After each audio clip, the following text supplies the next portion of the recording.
अत्यंत महत्वाची बातमी जी आहे या घडीची ती आपण पाहतोय. ओसरगाव येथील टोल नाका हा तातडीनं सुरू करा, अन्यथा कारवाई केली जाईल, अशा पद्धतीचं पत्र हे महामार्ग प्राधिकरणाकडनं टोल वसुली कंपनीला देण्यात आलंय.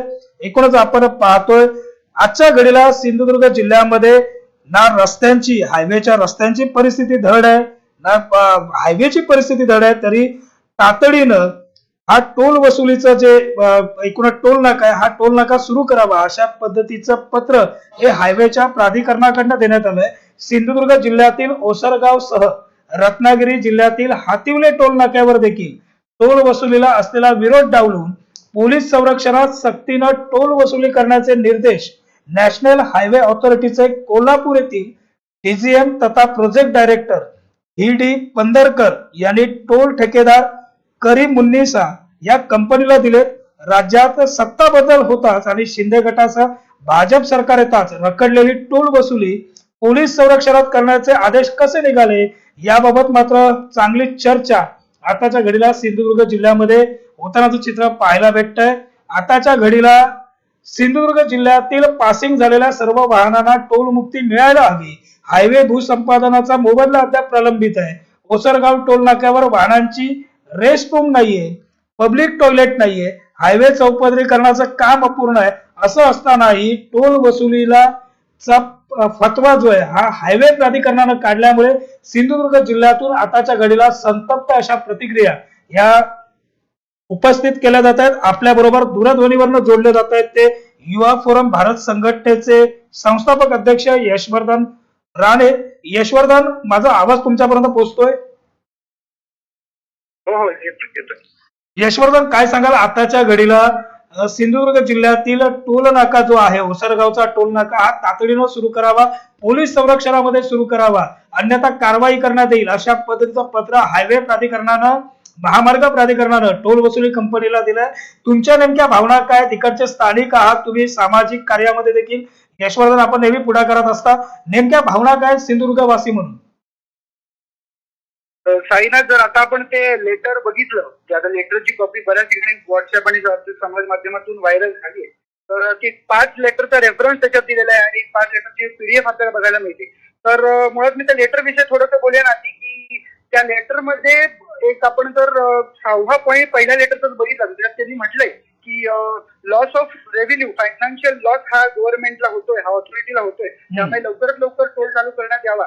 तर माझा यावर मुद्दा असा आहे की आतापर्यंत या हायवेच्या निकृष्ट दर्जाच्या कामामध्ये जितके जीव केले त्या तो जो लॉस झालाय लोकांचा, तो लॉस ह्या फायनान्शियल लॉस पेक्षा कमी आहे का? की फायनान्शियल लॉस आणि everything is countable in monetary form का? पैसे जे सर्व आहेत त्यांचं जितक्या लोकांनी आपले आयुष्य गमावले त्यांच्या आयुष्यांचा लॉस याची काही किंमत आहे की नाही, त्याच्या कम्पेन्सेशन बद्दल कुठल्याही ऑथॉरिटीकडून आपल्याला काहीच प्रतिसाद येत नाहीये. किंवा हायवे ऑथॉरिटीने त्यांचे अग्रीमेंट जे आहे त्या अग्रीमेंटमध्ये त्यांनी लिहिलंय की जर गाडीचा ऍक्सिडेंट हा हायवेच्या कुठल्या तरी एका चुकीच्या कन्स्ट्रक्शन मुळे झाला असेल, जर डायव्हर्जन चुकीत असेल किंवा तिथं स्ट्रीट लाईट नसतील, रिफ्लेक्टर नसतील आणि ह्या कारणामुळे हायवे ऑथॉरिटीच्या चुकीमुळे ऍक्सिडेंट झाला तर त्याचं कम्पेन्सेशन हे हायवे ऑथॉरिटीने केलं पाहिजे. त्यानंतर कुडाळ येथे RSN हॉटेलच्या इथं जो एक ऍक्सिडेंट प्रोन झोन झाला, ऍक्सिडेंट स्पॉट झालाय, तिथे देखील अनेक लोकांनी, अनेक सामाजिक कार्यकर्त्यांनी, अनेक नेत्यांनी आंदोलन केली. तिथे मात्र त्या ऍक्सिडेंट स्पॉट साठी काही करण्यात आलेलं नाहीये. मात्र ही सगळी परिस्थिती असताना ही टोल जाईल का हा प्रश्न अनेकदा अनेक लोकांनी उपस्थित केला. आणि पण मात्र आता हे जे आज होतंय की तो पत्र येतं अचानक आणि तातडीने सुरू करा असं सांगण्यात येतंय, तर आता कंपनीने याचा विचार करावा. कारण लोकांचा आता संताप खूप वाढलेला आहे आणि लोक आता त्यांची जे पेशन्स लेवल आहे ती पूर्णपणे संपलेली. त्याच्यामुळे आता जर टोल चालू झाले ह्या परिस्थितीत आता पावसाळ्यात रस्त्याची दुर्व्यवस्था आपण कालही कोकण साईच्या माध्यमातून त्याच्याबद्दल बरीच अवेअरनेस केला, जागृत तुम्ही करत असता, तर दिसते आपल्याला की हायवेची परिस्थिती काय. अशा वेळी टोल चालू करणं हा केवळ मूर्खपणा असेल. कारण या जो रोष असेल लोकांचा आणि सिंधुदुर्ग वासियांचा त्याच्या सामोरे जाण्याची जर कंपनीची तयारी असेल तरच कंपनीने टोल चालू करायला. तर मी तरी कंपनीला हा इशारा देईन की कंपनीनं ह्या परिस्थितीत जोपर्यंत रस्त्याची व्यवस्था सुरळीत होत नाही, जोपर्यंत वाहतूक ही ऍक्सिडेंट फ्री होत नाही, तोपर्यंत टोल चालू करण्याचं त्यांनी हिंमत देखील करू नये. कारण त्यानंतर जर लोकांचा जो रोष असेल तो कंपनीला स्वीकारावा लागेल. निश्चितच. आणि अक्षरशः यशवर्धन, आपण नेहमी कोकणशाहीच्या माध्यमातून असेल, आपल्या सर्व नागरिकांच्या माध्यमातून असेल, हायवेचे जे प्रश्न आहेत हे नेहमी मांडत आलो. फक्त हायवेच्या टोल वसुलीला ना जिल्हावासियांचा विरोध आहे, ना संपूर्ण या मार्गावरनं प्रवास करणाऱ्यांच्या प्रवाशांचा विरोध आहे. विरोध कशासाठी आहे? खऱ्या अर्थानं आताच्या घडीला ज्या त्या हायवेवरच्या समस्या आहेत, या समस्या पहिला दुरुस्त करा आणि त्यानंतर टोल वसुली करा. अशा पद्धतीची मागणी यशवर्धन आताच्या घडीला सर्व स्तरामधनं होते. आताच्या घडीला यशवर्धन हायवे ऑथॉरिटीनं हे अशा पद्धतीचा अजब फतवा काढून आपली अक्षरशः कुठेतरी कमरेला बांधली आहे की काय, अशा पद्धतीच्या संतप्त भावना ज्या आहेत त्या नागरिकांमधनं व्यक्त होत आहेत. यशवर्धन, निश्चितच. आणि ते जे लेटर आपण बघतोय तर त्या लेटरमध्ये एका पॉइंट मध्ये हेही मेन्शन केलं की आरो मुंबईच्या ऑफिस मधून ह्या टोल नाक्याचे रेट्स आणि डिसाईड झालेले आहेत.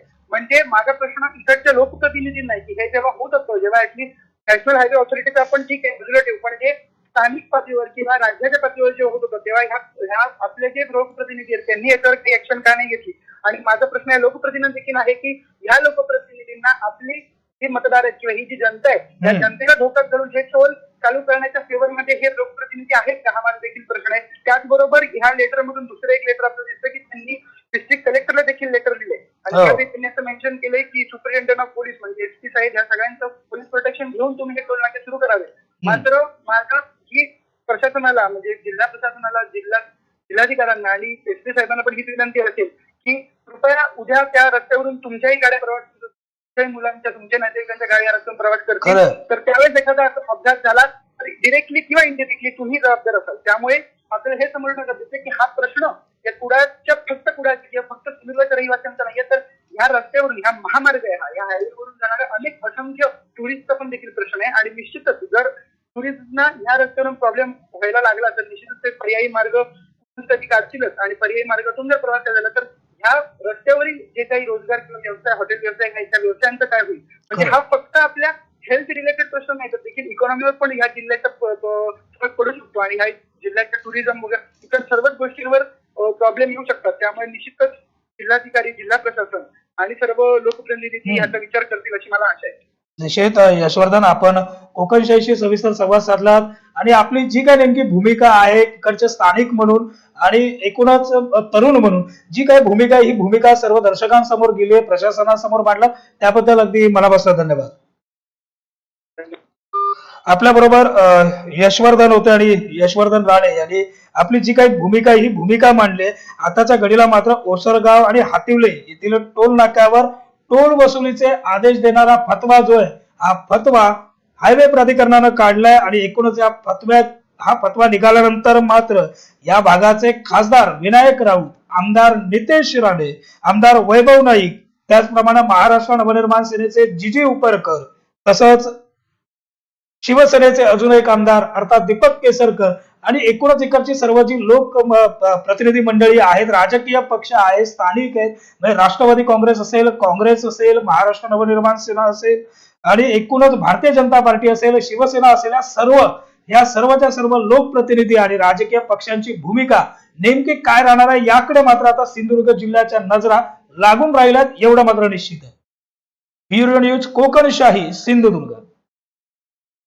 असे नवनवीन व्हिडिओ पाहण्यासाठी कोकणशाहीचं यूट्यूब चॅनल सबस्क्राईब करा व बेल बटन प्रेस करा. तसेच फेसबुक पेज लाईक करा आणि इंस्टाग्राम पेज व ट्विटर पेजला फॉलो करायला विसरू नका.